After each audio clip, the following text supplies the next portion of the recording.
see all the comics on TV, they always bring some water with them, so I figured either it'll bring me good luck, or if I bomb, fuck, I'll just drown myself with it. So, I've been told that my comedy can get kind of dark and abstract, so I'm going to start you off, light and easy. I fucking hate people. Any other people, haters out there?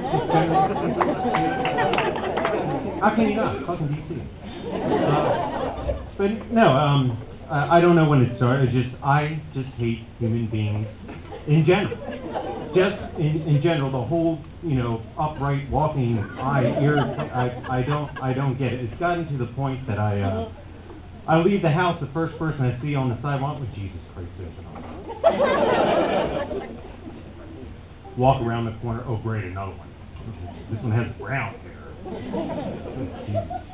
Oh wait, here comes another one. Oh hey, kids.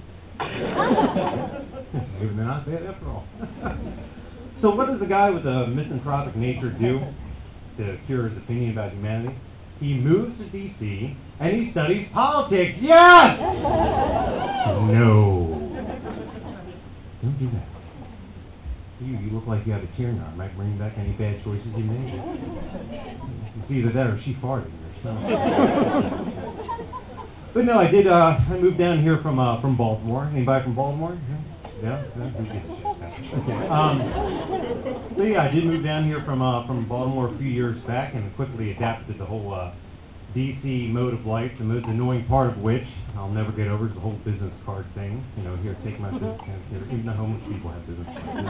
Here, take my business card. I'm your best friend now. I'll Facebook you. I'll email you. Yeah, here, take my card. Take my card. Here, bend over. Take my. Wait, I'm sorry. That's the Baltimore method. In DC, we exchange business cards. Up in Baltimore, we exchange STDs. That's that. Oh, okay. Would you like some herpes? There you go. You got more? Oh, I would love some warts. Thank you. All right. Well, hey, I have my warts. Contact your warts. So yeah, I just got back from Baltimore. I was visiting my grandparents. They're the loveliest old people, older than Jesus Christ toe cheese, but they're great. In their generation, though, that World War II generation, they have some peculiarities. For example, if you had a job back in their day, no matter what you did, if you wore a suit and tie to work, you had made it. You were somebody. It didn't matter. Like undertaker, bank, it didn't matter.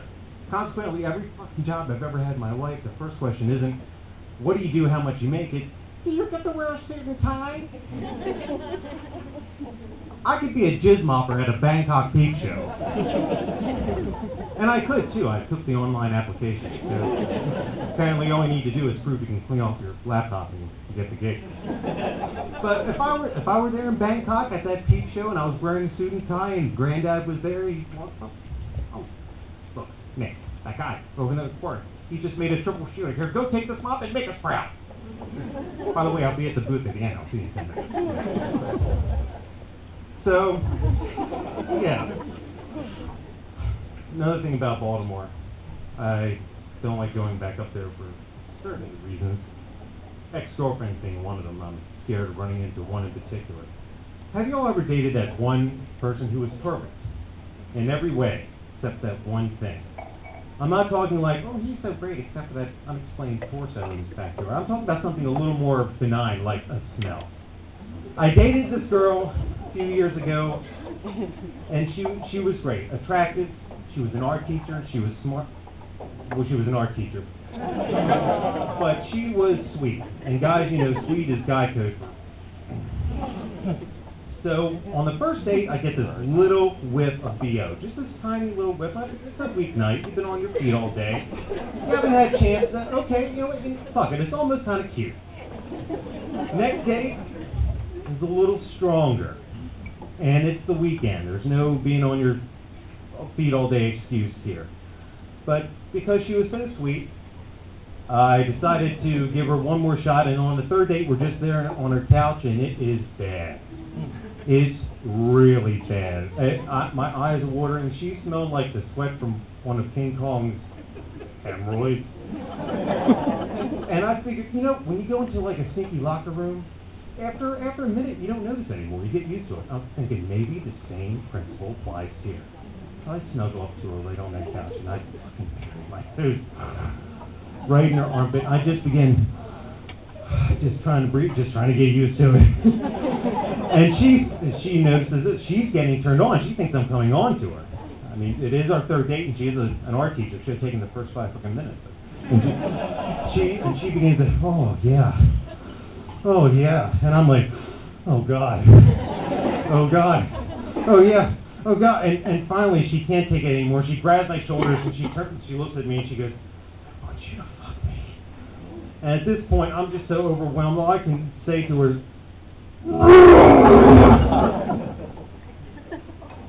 as you can imagine, chaos ensues. She flips out. Oh my God, what are we doing? I'm like, I'm trying to make her feel better about it. Like, no, it's nothing. You turned me on so much. I ejaculated from my own face. Really nothing. Happens all the time. She's like, well, we've got to get you cleaned up. I'm like, I know, but what are we going to do about the smell? And she's like, you know what? If you just change your aftershave, we may have a chance. Well, that didn't go over too well. Here, how about this? I'll put a tie on. Is that better? That makes me better. One more story. Baltimore versus D.C., something that could never really happen in Baltimore. When I first moved to D.C., I moved down to this neighborhood called Yukon Circle, which, come to find out, is like the second largest gay community on the East Coast. I didn't know. I didn't really care. Coming home from grad school one night, tired, just stopped at this random hole-in-the-wall bar.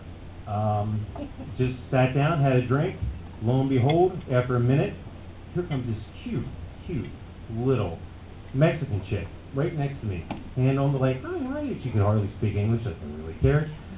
You know, and I'm, what are you doing here?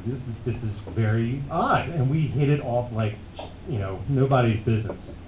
A minute later, kissing, making out, like really making out. My tongue is tasting 4-hour-old Chipotle in her fucking stomach. That's mixing it up. And finally, it's one of the sandwiches, actually. Finally, the one word of English she knew is home. Oh, you want to go home? Yeah. Thank you. What is my luck to get this little Mexican chick who's in this bar full of relatively young, hot men? Okay. So we're walking down the street, and I never knew how close you could actually be to having sex and walking at the same time, but that's pretty much what we were doing. And I'm so turned on, I take her into this alley, and I'm like, I'm going to take a dip in the pool right here, right now. So my hands are all over it, I wedge my hands in her pants, and I reach down, and it was a chick after all. Love and loss in Washington, D.C. And on that note, I'm too upset to go on, because that's my set. Thanks, everybody.